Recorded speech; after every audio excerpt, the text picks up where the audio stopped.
السلام علیکم ویورز، آج کی اس ایپیسوڈ میں ہم بات کرنے جا رہے ہیں ڈرامہ سیریل ارطغرل غازی کے لیے آنے والی ایپیسوڈ کے بارے میں۔ ویڈیو شروع کرنے سے پہلے آپ میرے چینل کو سبسکرائب کر دیں اور بیل کے بٹن کو دبانا نہ بھولیے گا تاکہ آنے والی ویڈیوز کا نوٹیفیکیشن آپ کو ٹائملی ملتا رہا کرے۔ جیسا کہ لاسٹ ایپیسوڈ میں آپ نے دیکھا کہ ارطغرل اپنے اور اپنے قبیلے کے لیے نئی سرزمین دیکھنے کے لیے اپنے دوستوں کے ساتھ جا رہا ہوتا ہے، تبھی آپ دیکھیں گے کہ ارطغرل صاحب دیکھتے ہیں کہ ایک زخمی شخص کا پیچھا کچھ لوگ کر رہے ہوتے ہیں۔ ارطغرل وہاں پہنچ جاتے ہیں اور وہ اس کے اوپر حملہ کرنے والے سب کو مار دیتے ہیں اپنے دوستوں کے ساتھ مل کے۔ تبھی ارطغرل اس سے پوچھتے ہیں کہ تم پہ یہ کیوں حملہ آور تھے، تم سے یہ کیا چاہتے ہیں؟ جس کے جواب میں وہ آدمی کہتا ہے کہ یہ میرے شیخ اور درویشوں کے پیچھے ہیں اور ان کو مارنا چاہتے ہیں۔ وہ کہتا ہے کہ ہمیں ضرورت ہے مدد کی، کیا آپ ہماری مدد کریں گے؟ ارطغرل صاحب جو سننے کے بعد اس کو کہتے ہیں کہ پہلے تم یہ بتاؤ کہ تم ہے کون ہو، اس کے بعد میں تمہاری مدد کروں گا۔ وہ آدمی ارطغرل صاحب کو بتاتا ہے کہ میں اپنے فن کا ماہر ہوں اور میں کرمانی صاحب کے ساتھ کام کرتا ہوں۔ شیخ کرمانی صاحب ابھی پاس ہی ایک کارواں سرائے پہ رکے ہوئے ہیں اور انہوں نے مجھے کچھ چیزیں بھجوانے کے لیے بھیجا تھا، میں وہ لے کے جا رہا تھا کہ ان ظالم لوگوں نے مجھ پر حملہ کر دیا اور یہ مجھے مارنا چاہتے تھے اور اب یہ شیخ کو بھی مارنا چاہتے ہیں۔ وہ کہتا ہے اللہ کے واسطے آپ ہماری مدد کریں۔ یہ سننے کے بعد ارطغرل صاحب کچھ دیر سوچنے کے بعد اس کو کہتے ہیں کہ ٹھیک ہے، ہم تمہارے ساتھ چلتے ہیں۔ اس کے بعد وہ اپنے سپاہیوں کے ساتھ اور اس آدمی کے ساتھ وہاں پہنچتے ہیں جہاں پہ شیخ ٹھہرا ہوتا ہے۔ اب دیکھنے والے ہیں شیخ کرمانی اپنے طالب علموں کے ساتھ وہاں پہ کاروان سرائے پہ باتیں کر رہا ہوتا ہے۔ تبھی آپ دیکھیں گے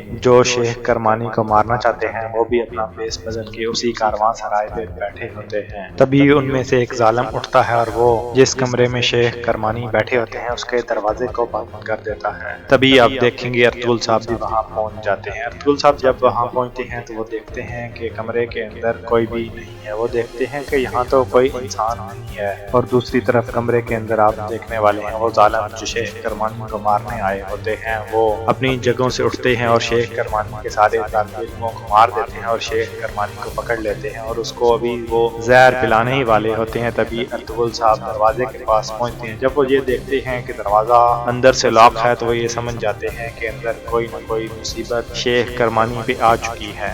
آپ دیکھنے والے ہیں وہ لڑکا جس نے شیخ کرمانی صاحب کو پکڑا ہوتا ہے وہ ان کو زہر پلانے والا ہوتا ہے اور ان کو بتاتا ہے کہ یہ زہر پینے سے آپ کی زبان کام کرنا چھوڑ جائے گا اور آپ کا جسم بھی ہلنے جلنے کے قابل نہیں رہے گا، آپ کی آنکھیں صرف کام کریں گی اور وہ بھی صرف اس لیے کہ آپ ہماری کامیابیوں کو دیکھ سکیں۔ لیکن آپ دیکھیں گے اسی ٹائم ارطغرل صاحب دروازہ توڑتے ہوئے اندر داخل ہوتے ہیں اور وہ اپنا چاقو اس ظالم انسان کی چھاتی کے اوپر مارتے ہیں جو ان کو یہ زہر پلانے کی کوشش کر رہا ہوتا ہے اور وہ وہیں پہ ڈھیر ہو جاتا ہے۔ ارطغرل صاحب اور اس کے باقی سپاہی اس کے باقی ساتھیوں کو مار گراتے ہیں اور شیخ صاحب کو بچا لیتے ہیں۔ شیخ صاحب یہ دیکھتے ہیں تو وہ بہت زیادہ خوش ہوتے ہیں۔ ویورز، اس ایپیسوڈ میں آپ کو دوسری طرف یہ بھی دیکھنے کو ملنے والا ہے کہ جب تاجر افراسیاب گلداروں کی بیوی شناز خاتون کو اور حمزہ کو لے کے نویان کے پاس پہنچتا ہے تو نویان شناز خاتون کو دیکھ کے کہتا ہے کہ یہ تم کس کو اٹھا کے لے آئے ہو؟ جس کے جواب میں آپ دیکھیں گے افراسیاب اس کو بتاتا ہے کہ یہ گلداروں کی بیوی شناز خاتون ہے۔ نویان یہ سننے کے بعد کہتا ہے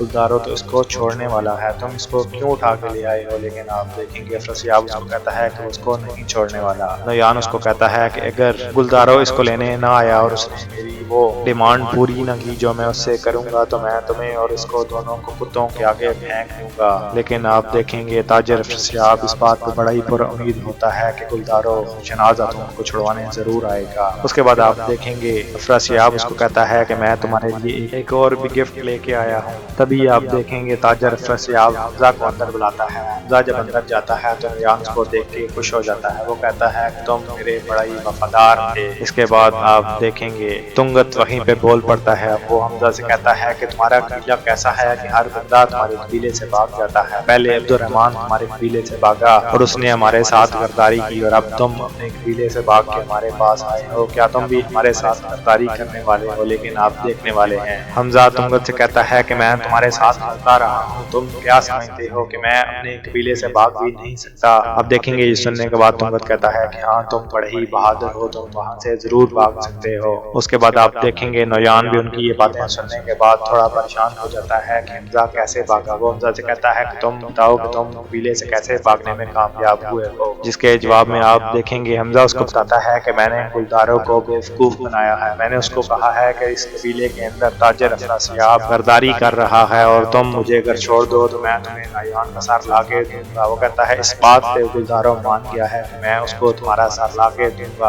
اور وہ تمہارے سر کا انتظار کر رہا ہوگا۔ یہ سننے کے بعد نویان، حمزہ اور تنگل سارے ہنس پڑتے ہیں کہ انہوں نے گلداروں کو بیوقوف بنا دیا ہے۔ دوسری طرف آپ کو یہ بھی دیکھنے کو ملنے والا ہے کہ سنگر تیکن اپنی بیماری سے صحت یاب ہو چکا ہے اور وہ ارطغرل کے پاس جاتا ہے اور اس کو بتاتا ہے کہ ارطغرل نے مجھے آپ کے بارے میں سب بتا دیا ہے کہ آپ سفید داڑھی والوں سے مجھے ملوانے لے جائیں گے۔ ارطغرل اس کو کہتے ہیں کہ ہاں میں آپ کو ضرور لے کے جاؤں گا، آپ پریشان نہ ہو۔ ان کو بتاتا ہے کہ میں نے سفید داڑھی والوں کو خط لکھ کے آپ کی طبیعت کے بارے میں بتا دیا تھا، اس لیے آپ پریشان نہ ہو، ہم کل ہی صبح نکل جائیں گے ان کے پاس۔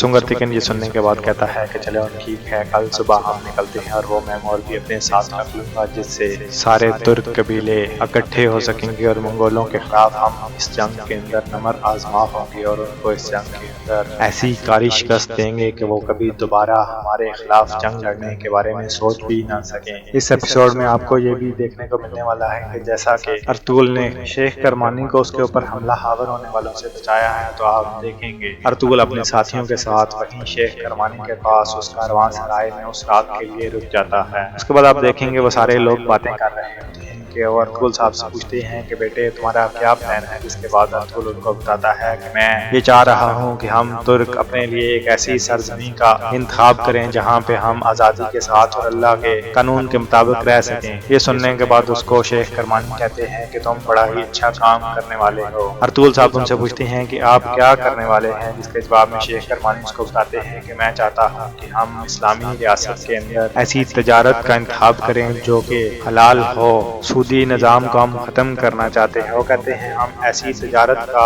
انتظام لانے والے ہیں جو اسلام اور اللہ کے بتائے ہوئے قانون کے مطابق ہوگی۔ وہ ان کو یہ بھی بتاتے ہیں کہ ایسا کرنے سے اسلام کی سربلندی اور زیادہ ہو جائے گی۔ آپ دیکھیں گے یہ سننے کے بعد ارطغرل اور اس کے ساتھی کہتے ہیں کہ یہ کیسے ہو سکتا ہے، لیکن آپ دیکھیں گے شیخ کرمانی ان کو بتاتے ہیں کہ اللہ کی راہ میں چلنے اور اس کے اصولوں پہ عمل کرنے سے ایک اچھی اسلامی ریاست قائم ہوتی ہے جو کہ لوگوں کی بھلائی کا سوچتی ہے، نہ کہ حکمران اپنے ذاتی فائدے کا سوچتے ہیں۔ جب ہم ایسی ریاست قائم کر دیں گے جس کے اندر سودی نظام ختم ہو جائے گا تو لوگ آسان اور پر آسائش زندگی گزارنے کے قابل ہو جائیں گے۔ ویورز اس ایپیسوڈ میں آپ کو یہ بھی دیکھنے کو ملنے والا ہے کہ جب حائمہ خاتون کی فیملی اور اس کے بھائی سردار مشنود کی فیملی کھانا کھا رہے ہوتے ہیں اور وہ آنے والی شادیوں کے بارے میں ڈسکس کر رہے ہوتے ہیں، تبھی آپ دیکھیں گے حلیمہ سلطان وہاں سے اٹھتی ہے اور اس کے ساتھ سنگر تیکن بھی اٹھ جاتا ہے۔ سنگر تیکن اس سے پوچھتا ہے کہ آپ کیوں پریشان ہیں، جس کے جواب میں حلیمہ سلطان اس کو بتاتی ہے کہ میں نے صبح سے شہناز خاتون کو نہیں دیکھا۔ ابھی وہ یہ باتیں کر ہی رہے ہوتے ہیں کہ آپ دیکھیں گے ایک سپاہی خیمے کے اندر داخل ہوتا ہے اور وہ حائمہ خاتون سے کہتا ہے کہ دمرل آیا ہے۔ حائمہ خاتون یہ سننے کے بعد اس کو کہتی ہے کہ اس کو جلدی جلدی خیمے کے اندر بھیجو۔ آپ دیکھنے والے ہیں کہ جب وہ خیمے کے اندر آئے گا تو وہ بتانے والا ہے کہ شہناز خاتون کو نویان نے کڈنیپ کر لیا ہے۔ وہ اس کو بتاتا ہے کہ جب میں تاجر افراسیاب کا پیچھا کر رہا تھا تو میرے اوپر تنگت نے حملہ کر دیا اور اس نے میری آنکھوں کے اوپر پٹی باندھ کے مجھے ایک غار میں لے گیا، لیکن جب میں غار میں پہنچا تو میں نے دیکھا کہ شہناز خاتون بھی وہیں پہ تھی۔ وہ کہتا ہے کہ نویان نے ایک میسج بھیجا ہے جو کہ گلداروں کو دینا ہے اور وہ یہ میسج صرف اکیلے میں نے گلداروں کو دینا ہے۔ آپ دیکھیں گے یہ سننے کے بعد گلداروں دمرل کو وہاں سے لے کے خیمے سے باہر آ جاتا ہے اور اس کو کہتا ہے کہ آپ بتاؤ کہ وہ مجھ سے کیا چاہتا ہے، جس کے جواب میں وہ کہتا ہے کہ وہ تمہیں گیانا ویلی میں اکیلے ملنا چاہتا ہے۔ اس نے کہا ہے کہ تم گیانا ویلی میں اکیلے آنا، اگر تم کسی کو ساتھ لے کے آئے تو وہ شہناز خاتون کو مار دے گا۔ یہ سننے کے بعد آپ دیکھیں گلداروں اس کو کہتا ہے کہ وہ شہناز خاتون کے بدلے میں کیا چاہتا ہے، جس کے جواب میں آپ دیکھیں گے وہ کہتا ہے کہ سنگر تیکن کے پاس ایک چیز ہے جس کو وہ چاہ رہا ہے۔ وہ کہتا ہے کہ سنگر تیکن سے وہ چیز لے کے وہاں پہنچ جانا، اس کے بدلے وہ تمہیں شہناز خاتون واپس کر دے گا۔ آپ دیکھنے والے ہیں یہ سننے کے بعد گلداروں واپس خیمے میں جاتا ہے اور اس کے بعد حائمہ خاتون سے پوچھتی ہے کہ وہ کیا ہم سے چاہ رہا ہے۔ آپ دیکھیں گے گلداروں بتاتا ہے کہ وہ چاہ رہا ہے کہ سنگر تیکن کے پاس کوئی کوئی ایسی امپورٹنٹ چیز ہے جس کے بدلے وہ شہناز خاتون کو واپس کرنے والا ہے۔ آپ دیکھنے والے ہیں، یہ سننے کے بعد سنگر تیکن تو پریشان ہوتا ہی ہے، لیکن آپ کو یہ بھی دیکھنے کو ملنے والا ہے کہ وہ مور جن لوگوں نے چرائی ہوئی ہے عالیہ خاتون اور مہردین، وہ اس سے زیادہ پریشان ہونے والے ہیں، کیونکہ وہ یہ نہیں چاہ رہے تھے کہ اس مور کے بارے میں پتا چلے کہ وہ وہاں سے چوری ہو چکی ہے۔ سنگر تیکن یہ سننے کے بعد کہتا ہے کہ میرے پاس اپنی جان دینے کے علاوہ اس بغیرت آدمی کو دینے کے لیے کچھ بھی نہیں ہے، اور وہ کہتا ہے میرے پاس ایسا کچھ نہیں ہے جو میں اس کو دے سکتا ہوں۔ آپ دیکھیں گے اس کی یہ بات سننے کے بعد تیمور بھی پریشان ہو جاتا ہے، کیونکہ اس کو وہ ساری باتیں یاد آ رہی ہوتی ہیں کہ سنگر تیکن کیسے منگولوں کی قید سے آزاد ہوا اور وہ کیسے اتنا امپورٹنٹ ہو گیا کہ ہر کوئی اسی کے بارے میں بات کر رہا ہے۔ لیکن آپ دیکھیں گلدارو اس کو کہتا ہے کہ میں تمہیں وہ تمہاری چیز واپس لا کے دوں گا، لیکن میں شہناز خاتون کو کبھی بھی ان منگولوں کے حوالے نہیں کر سکتا، تم مجھے وہ چیز دے دو، شہناز خاتون کو واپس لینے کے بعد میں تمہیں وہ چیز واپس لوٹا دوں گا۔ لیکن آپ دیکھنے والے ہیں کہ سنگر تیکن یہ ماننے کو تیار ہی نہیں ہوتا کہ اس کے پاس ایسی کوئی چیز ہے جو کہ شہناز خاتون کو بچانے کے بدلے ان کو دی جا سکتی ہے۔ ویورز، اس ڈرامے کی آنے والی ایپیسوڈ بہت ہی زیادہ انٹرسٹنگ ہونے والی ہیں۔ آپ کا کیا خیال ہے کہ سنگر تیکن اس بات پہ مان جائے گا کہ وہ شہناز خاتون کے بدلے وہ مور ان کو دے دے، اور کیا مہردین کے بارے میں یہ پتا چل جائے گا کہ ان لوگوں نے وہ مور چرائی ہے؟ آنے والی ایپیسوڈ دیکھنے کے لیے آپ میرے چینل کو سبسکرائب کر دیں تاکہ آنے والی ویڈیوز آپ کو ٹائملی ملتی رہا کریں۔